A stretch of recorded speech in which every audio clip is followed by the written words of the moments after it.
right, so let's just start off the bat. You seized a lot of marijuana. Can you tell us how that happened? Well, yes, last Tuesday here in Christian County, we were able to, the Drug Task Force's Central Illinois Enforcement Group was able to seize 10 pounds of marijuana. This investigation started with the Metropolitan Enforcement Group down in the Metro East area. They had received information that there was this package of cannabis, and it came in through the mail. They arrested an individual there who cooperated, and they brought the marijuana was, its original destination was here in Christian County. So he cooperated, brought with the cooperation between the enforcement group down there and the drug task force up here. They worked together. They did a fantastic job, and they were able to get a hold of where the individual at the cannabis was finally going to, and they were able to apprehend and arrest that individual. And it came from Oregon. You're saying it's... Right, the original, it came from Oregon, and I cannot positively say that this is marijuana that was grown in the medical marijuana facilities, but what I can say is that the supervisor from the drug task force has told me it's the same quality of marijuana that they have seen before, that they have seized from a Colorado facility that is used to cultivate medical marijuana. So we believe, my fear has come true here. That's when I thought the medical marijuana law was passed here in Illinois, I was afraid that we were going to have abuse. And just like we have the abuse with prescription drugs, the prescriptions for that, now I think we have the abuse for the prescription of cannabis, medical cannabis. And it's a problem. It's not only a problem here in Christian County, it's a problem statewide, and it's a problem nationwide. And I still truly believe, and I preach and preach about this, that cannabis is a gateway drug. You know, and for Christian County, a county with less than 34,000 people, within the last 2 years, we've had 15 deaths from drug overdose. And most of those deaths were from drug addicts.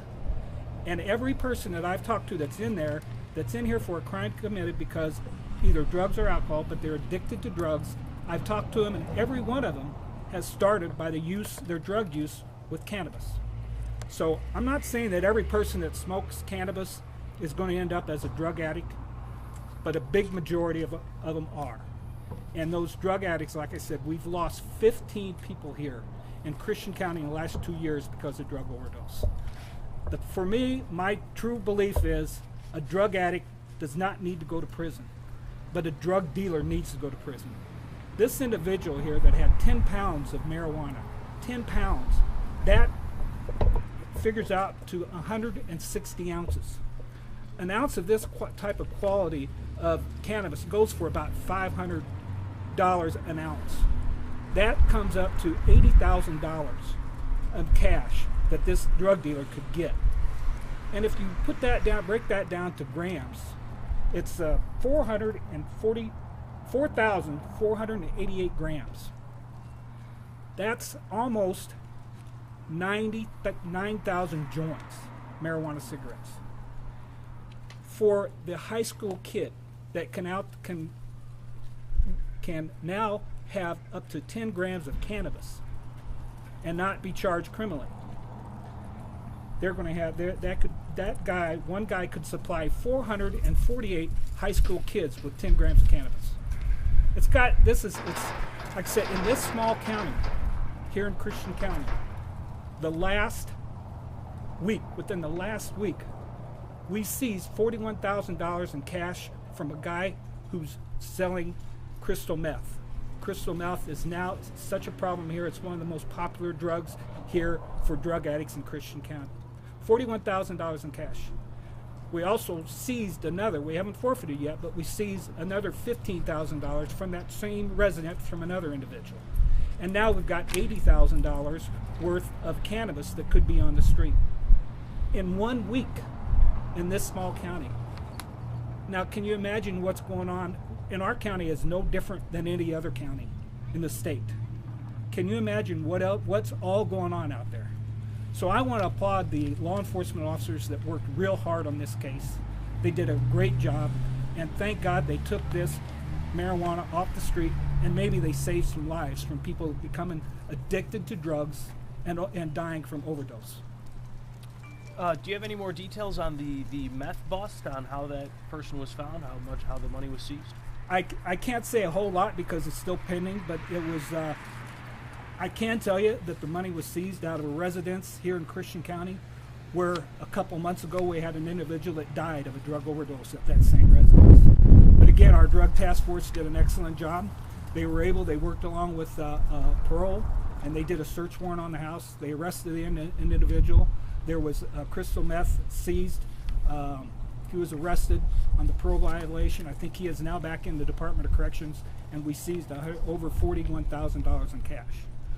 A couple days later after that, we got information that there was another individual that was wanted on warrant at that same residence. He also had made comments that he wasn't going to go alive. He wasn't going to go back to prison alive. And it would have to be suicide by cop if he is attempted arrest again.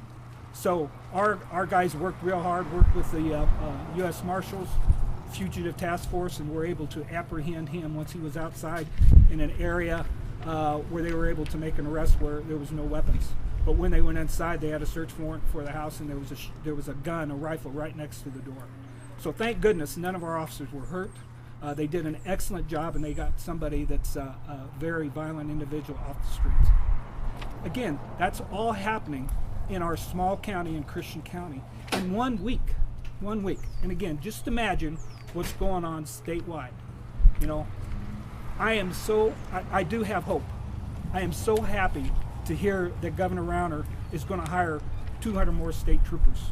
That's going to give us more law enforcement officers out there. Because a lot of our crystal meth, it's coming up from Mexico and it's going to Chicago. And from Chicago, it's coming down to Springfield and to Decatur. So I think the more police officers we get out there, the more drug dealers we're able to apprehend and put behind jail, put behind bars.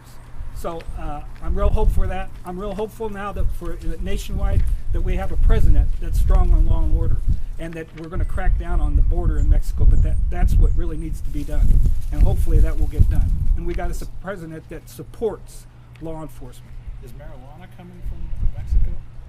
This marijuana we got right here, we believe, like I said before, we truly believe this is the medical marijuana.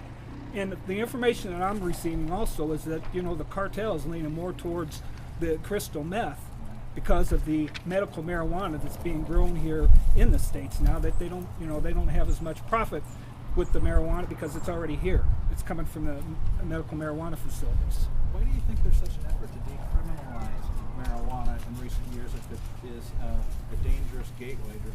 Well, the argument I hear is that people shouldn't be going to jail for possession of marijuana. And again, we don't have people. We can't put people Saying in selling prison. marijuana is the problem. Correct. But I think what the legislators are saying is that we have people sitting in prison because they're for possession of marijuana. That's not true. You can't go to prison for possession of marijuana. It used to be a Class A misdemeanor.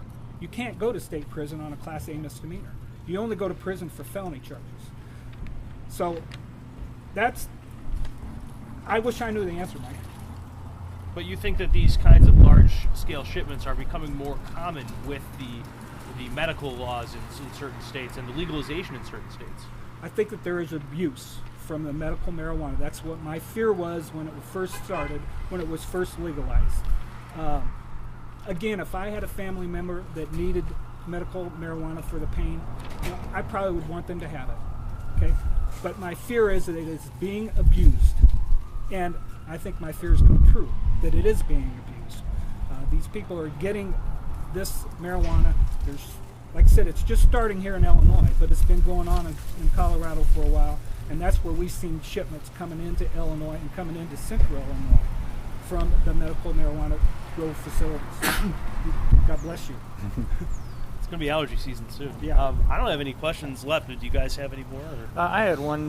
When you make a bust like this, how much pressure does it put on usually it's a part of a larger network of dealers and suppliers. How much pressure can one of these kinds of busts put on that larger network? And getting these kinds of shipments from coming in the first place?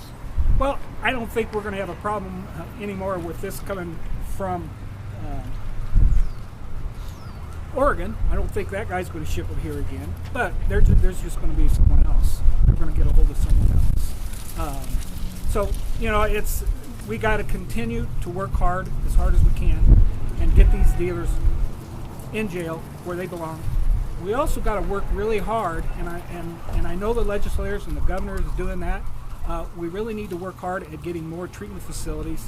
If we have less users, if we don't have the demand out there, then we won't have as many drug dealers. So we got to stop the use of drugs. And the best way I believe, to stop the use of drugs is to help the drug addicts and get them into treatment. But we also got to put the drug dealers in prison.